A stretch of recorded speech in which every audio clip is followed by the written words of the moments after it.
Hello, dear readers. My name is Helen. Go grab a cup of tea, the softest blanket you can find, and let me tell you a story.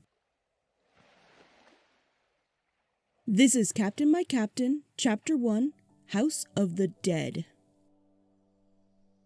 Gemblui Island sat at the end of a massive island chain that hooked into the ocean, blessed with a kidney bean shape and basking in a tropical breeze that just barely had a tinge of heat. The rusty-colored island was home to wide rocks and boulders dotting its surface with only hints of green foliage that bunched into every shaded crevice or nook. The island sat in a turquoise ocean with vibrant coral glittering just under the surface.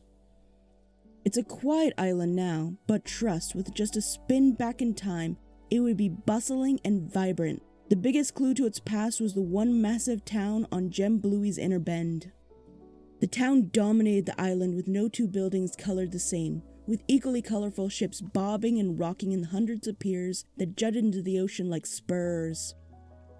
To any lost soldier, it looked like paradise, but its bright and bubbly appearance hid an inner turmoil that ravaged the island to its core. This brings us over the town square that was slow and sluggish, with no one in sight that seemed willing or able to move more than a snail's pace, causing the poor courier to stand out. The adolescent blonde girl bobbed around trying to spot anyone without salt in their hair, her brown bonnet fluttering in the wind as she paused every few meters to get a good look around. The swell in her chest and deliberate pointing of her chin skyward showed that she basked in her newfound responsibility and felt immune to the world. Whizzing past canes and walkers and even diving past those in line for the bakery, the little girl called out like a broken record, "Sorry, elders," earning her a few bemoans of the energy of youth. A scrap of bleached parchment wiggled in her grasp as she finally spotted a group of brown, black, and even blonde-haired people. It was finally the sign of youth, a rare sight on the island now, and they were all crowded around in a circle, glancing towards the center. The courier darted forward, skipping along the sea rock cobblestone streets, letting her arms dance in the faint breeze. The sense of mild merriment came to a grinding halt as a chant echoed from the center of the group. The general atmosphere of despair settled in deep, like a cactus's thorn. "Down to tyranny! Be a hero today! Join the Alliance!" A chant that should haunt anyone considered a young adult. The little girl's hands came closer to her chest as a moment of hesitation made her foot hover over the cobblestone.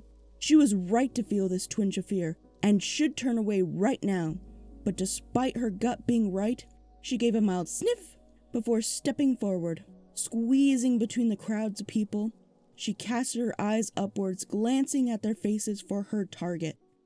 A boy only a few years her senior called out to the chanter at the center of the group, jostling her to the side. "Don't you have any updates from the front?" Despair laced his words. There was only a moment of pause before the chanter resumed as if he hadn't spoken at all, maybe even a tad louder this time. "Down to the tyranny! Be a hero today! Join the Alliance!" Anger rippled from the boy's neck to his pimply forehead, splashing it all with a glow of red. Jeering again, letting the wave of anger come out in a tidal wave that interlocked with the earlier despair. "Answer the question, you bolo!" At his words, the crowd surged forward, a solid tidal wave of raised fists and puffed out chests. It jostled the poor courier from left to right, her earlier swell of newfound responsibility deflating as she was squeezed tight. The vice-like pressure brought red to her cheeks that quickly evolved to purple as the pressure grew. She just needs to call out before the air in her lungs runs out. Desperation sparked in her eyes as another surge started to pull her down. It took another painful second before the scream escaped as she strained against the closing space. "Akira! Akira! Akira!" A hand shot out from the back, wrapping around her middle, and gave an almighty pull, freeing her from the buzzing crowd. Her savior was a young woman with sturdy topaz eyes, paired with a sharp, angular face, all around lightly tanned skin, and her head was topped with charcoal hair that reached to her mid-back despite the tight braid. The longbow that was strapped to her back confirmed it. It was Akira. A squeak escaped the girl as color drained from her, purple fading to red and red fading to a light tan. This left the little girl's heart-shaped face feeling clammy and sweaty. As breath filled the very corners of her lungs, the little piece of parchment glowed before whizzing out of her hand like a hummingbird. Recognition lit up the girl's face as she exclaimed with a puff, "Miss Akira, that's a message from Alto." Thoughts danced like lightning in Akira's eyes as she settled the courier on the ground, brushing invisible dirt from the little girl's bonnet. Without a word, Akira stood back to full height, being quite a bit taller than the little girl, and held out a tan hand. The parchment did a playful spin before whizzing over and unrolling. Akira's thoughts went quiet as her eyes darted back and forth over the message, feeling the need to reread it. It didn't betray reason. All it said was, "Come to my work as soon as possible." Eyes traveling back to the little girl, Akira asked, "Bonnie, what was his mood?" Fidgeting with the hem of her shirt, Bonnie said as she dug deep, remembering past the excited thoughts of her first day, "I don't know, maybe serious?" Akira weighed her options as her eyes hovered back over the girl, wondering how trustworthy the girl's assessment was. But the thought was interrupted as another long chant came from the center of the crowd. This chant was met with another rush forward, closing the circle as tight as it would go. "Down to tyranny! Be a hero today! Join the Alliance!" A glare flittered across Akira's face, giving it the appearance of a hawk, before she banished it for the sake of the girl looking up at her with such innocent eyes. Fighting a sigh, Akira scooped up the girl and jogged to the side of a building to put a little distance between them and the angry crowd. As she set the girl back down, Akira absentmindedly shook her head as she picked apart the information. Finally, she asked Bonnie, "Are you hurt? Any bruises?" Seemingly not trusting the little girl's answer, Akira twirled her around, looking at every inch with a keen eye that could put any bird of prey to shame.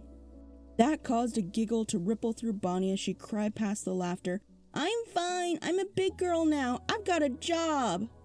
Akira mumbled, trying her best to hide the disdain in her voice with a joking tiff and a sly smile that she was known for.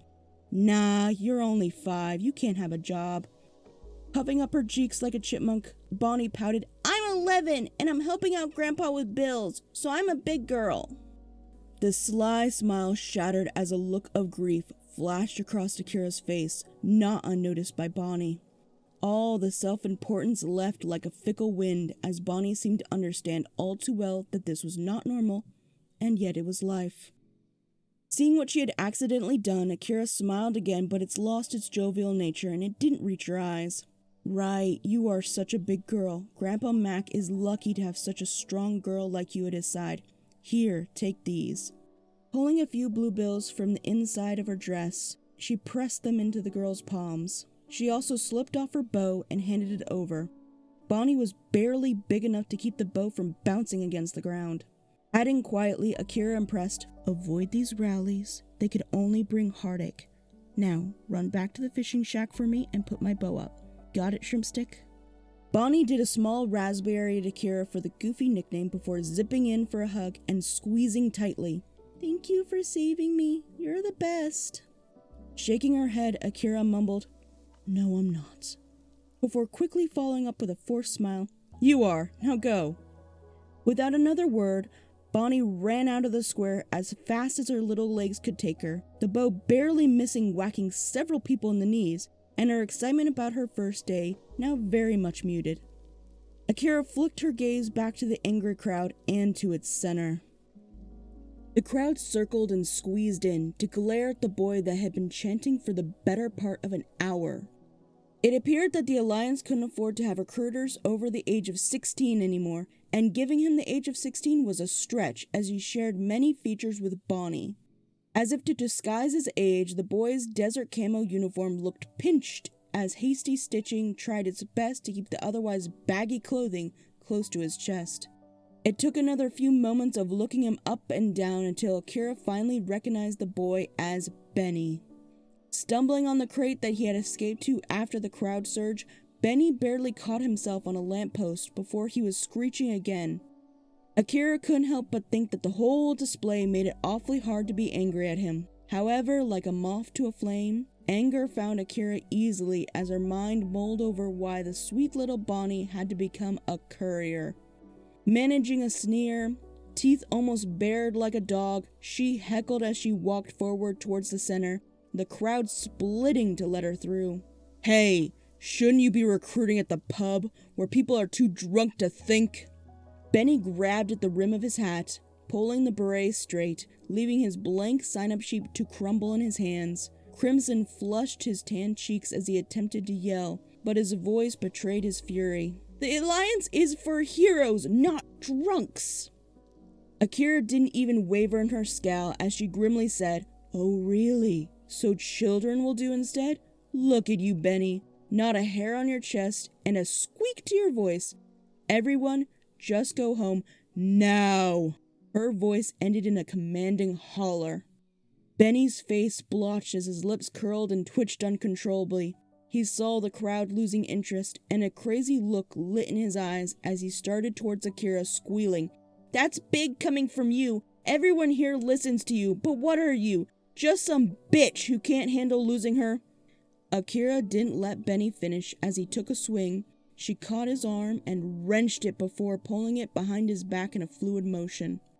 Benny let out cries and whines until Akira leveled close to his ear and whispered, "Benny, just because the grinder put you in a uniform doesn't make you bigger or stronger, so listen up before it's too late. When I say we are done, we are done." With that, she released his arm and just started walking. The boy screamed nonsense at her back, but no one paid him really any mind. His little pole in the crowd melted. Despair painted all faces as people broke from watching the spectacle and just started to slump every which direction. It was as if being hit with the fact that he was only a boy had doused all their pent-up fury. Walking with purpose, Akira left the square and let it disappear behind the rings of buildings that packed around it. A coastal breeze tried to soothe Akira's temper as it buffeted around her side, letting her pale dress flicker around her knees. The breeze was salty with a tinge of floral. Ahead of her was the main promenade that winded around the whole island. It was cut from rusty cliffs with sea rock adorning its raised edges. The vines that dominated the island's flora curled and hid in the edges of the rock, leaving few leaves sprouting from the purple stalks. Before she could start her ascent, a strangled old voice with the aura of fresh pumpkin called out, "Akira, dearie, a moment." The old woman sat on a sagging porch with its stairs having visible divots from all the traffic the warm house had received. The two-story house was painted in brilliant emerald green that, despite the age and chips in the paint, still managed to glow. Windows were drawn shut with silver-like shutters, but the colorful inside just managed to peek through. The only thing that looked new on this house was the black roof, not because it was recently replaced. No, because it was covered in dozens of satellite dishes that pointed in every direction. A smile finally reached Akira's eyes, letting them glint in the light as she wordlessly went to the old woman's side, sitting down on the worn steps as the old woman reached over with a tray of biscuits and rattled, "Guess what? Starting tonight, we are finally going to be in the right position in the void to get some good TV.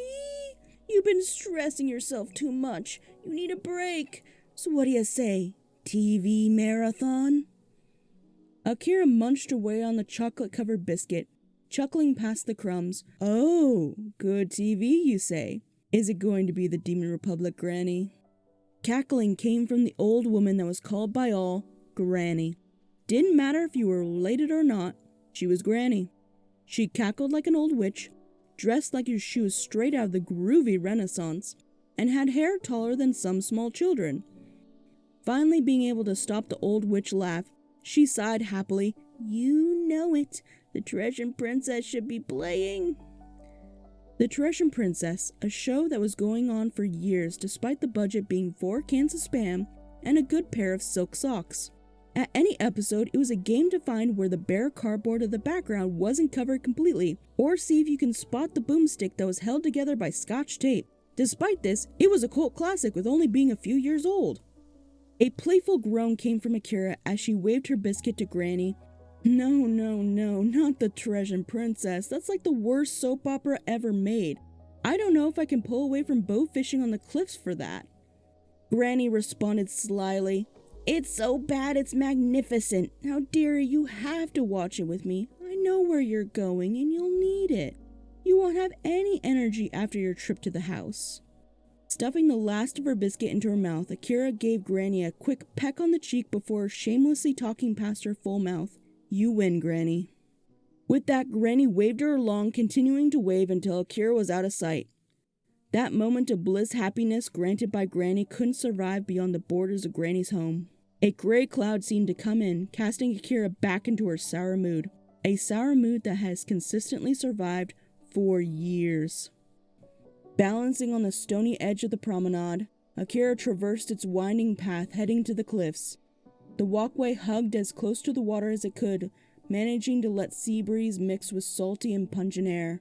Her charcoal braids slapped against her back as she let the spray douse her with every thunderous wave. After the half-mile point, the path couldn't help but start its ascent to climbing the cliffs, winding away from the turquoise sea and its sea foam. Akira finally let her feet move away from the edge as low, squatty bushes started to line the path, finding the sea rock to be good purchase.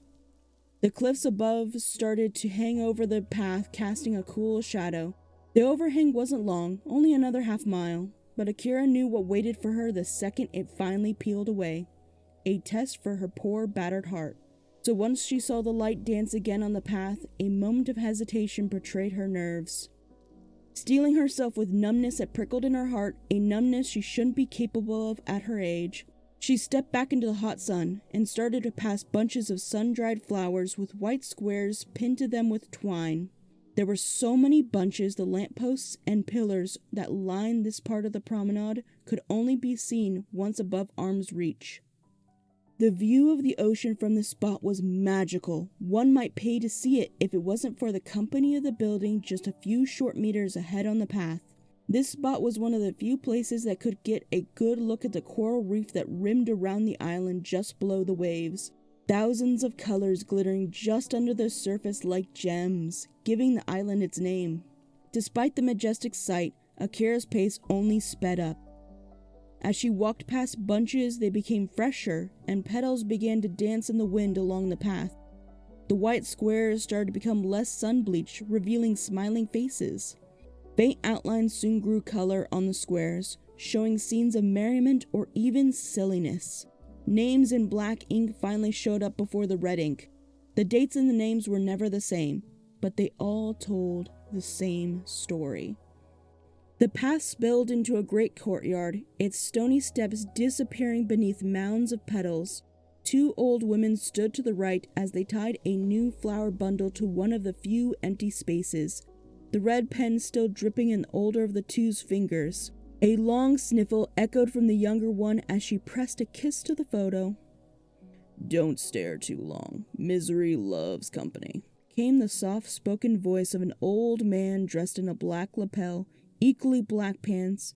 The only hint of color came from the plum-colored shirt. He was framed by the impressive building known as the House of the Dead.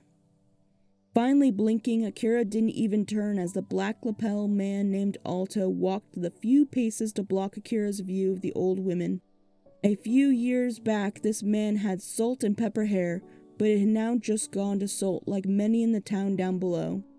Akira found the recent look off-putting every time she saw it. It matched too well with his wrinkly face that was stuck in a perpetual frown. Eyes the colors of freshly tilled earth did manage to twinkle under all the grim. This man still managed to feel empathy and kindness despite all the pain he handled so dutifully. Thumbing the edge of her cotton blue dress, a nervous energy finally breaking Akira's cool demeanor, she asked, "How many this week?"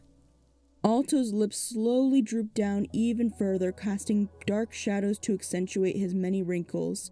The pendant pinned to his lapel seemed to try and banish the shadows as the chrome glinted in the light. It was in the shape of a broken sword, a symbol for all those that handled the matters of death wore. It was a promise that the second the gold blade shattered, that we would be free of their constant presence. Finally, Alto found the words. 3 came through the post. Only their tags came back. Akira whistled sadly, managing a funeral tone that made the women cry out even harder as they heard it. A flinch radiated from the tip of her head all the way to her toes. Curling her lips back, she cursed quietly now. Even I got something to bury. What's become of the Void? Alto seemed to want to explain, his hands shaking, but even as his lips parted, nothing came. He really looked into Akira's eyes and seemed to come to the realization that he no longer needed to lie to this woman. 23 years of existence had hardened her to her core. Pulling back straight, Alto finally got the words, "Too much has come of the Void. Soon it won't be a request to fight. It will be an order. How are you with magic?" The question made a lead ball materialize and sink deep into her stomach. This question seemed out of left field. Brain whirling to life, the pieces of info came together quickly as a mumble escaped her. "They are going to draft again. Why now? Why are the numbers low?" It seemed asinine to ask, but she needed to hear it straight. Akira needed Alto to say it. Alto's eyes portrayed that he wasn't looking at her. He was looking into the past. He was looking at her parents. Alto's eyes began to well with tears as he whispered, afraid of the truth running wild and escaping. "Yes, they are starting the draft. I heard the postman talking about seeing the draft slips. Enrollment is an all-time low while deaths are an all-time high. They need people to man the forts, the guns, the ships, everything." Akira's voice didn't rise, but anger laced every word. "They can't. Haven't they taken enough from me? From everyone? Who's even left to draft?" Alto looked almost ashamed as he spoke, his thin fingers pulling at the collar of his black lapel. 18 to 35 is the range. Akira, I need you to answer my question. How are you with magic? Akira's mind whirled. When draft season came, it always had a way of deciding who would and wouldn't go. Every other letter? A lottery system? She needed to know. With venom dancing at the edge of her words, she hissed, "How are they deciding?" Alto's hands began to wring. His poor heart seemed ready to give way as he couldn't look her in the face, only in the distance where he might see her parents floating in their boat. A boat that sank over a decade ago. It's a lottery not to get drafted. All thoughts seized as the extent of what he was saying pressed against her, her chest cracking at the momentum of the size of what he just said squeezed into her. Heart in her mouth, she mouthed, "What?" Alto cried out, startling the weeping women nearby. "Answer my question, Akira. I need to know. Don't make me go to your foster. I will talk to that wretch if I have to." Akira jumped as those two hadn't spoken in over a decade. Sneaking a glance back to the women, Akira saw the realization cross over their faces as they pieced together why Alto would be demanding this of her. Sorrow and grief overwhelmed them as they looked at her, red pen poised and ready for the next white square. The pregnant moment seemed to stretch on in its sublime horror, finally breaking as the red pen slipped, crashing against the ground. A small stream of red rolled in between the sea rock, gaining momentum as it clipped down the path towards town. Pulling herself back, Akira could only answer just above a whisper, "I barely passed magic in school. I had no ability just like my father. You know that." Looking into his eyes, Akira saw the tears threatening to escape all the wrinkles and come down in a torrent. His gaze was still fixed on the sea below, and finally Akira let her mind be cast to the sea. The story of her parents' heart is such a sweet tale. How first was their love for the ocean, second was the love for their daughter, and finally themselves. It was these loves that had them meeting Alto when he had been a boatmaker. He had let them test sail every single boat in his fleet. He didn't even charge them for the privilege because the way that they would set sail would make anyone want to join them out in the waves. It was this love for the ocean that got them killed. How such a sweet tale had to end in such a painful way. It left Akira an orphan and Alto unable to ever set sail again. Finally, Alto seemed to want to answer the question that had been bubbling under the shock. Drinking is at a historic low. Everyone worried about the bottles sending them to war. They used to always get a few hundred at the boating festival. Akira's eyes finally prickled as she hissed like a startled cat, "Don't talk about the festival." It finally shook Alto from his somber. Snatching up her arm, he began to pull Akira along, the petals kicking up into the air as they headed to the one building that was on the cliffs. The old women also were kicked from their grief as they walked as quickly as their old bones would allow down through the cliffs to town. The house of the dead ahead was bleach white, just like the photos down the path. Color was almost absent from the building except for the staining at corners and windows. It was in the shape of a C with a roof angled towards the courtyard, and as they passed its outer edges, cool shadows fell over them.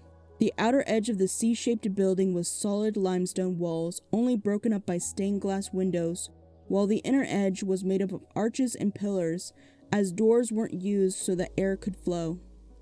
Images reflected on the multi-tile ground from the stained glass above, of death and people mourning. Where there weren't windows was stacks and stacks of shelves full of urns. The urns provided color, all hand-painted with photos sealed in resin. Very few were new, as one had to have ash to fill the urn for it to be placed in the halls of the dead. Finally stopping, Alto gripped the edges of a shelf and bowed his head.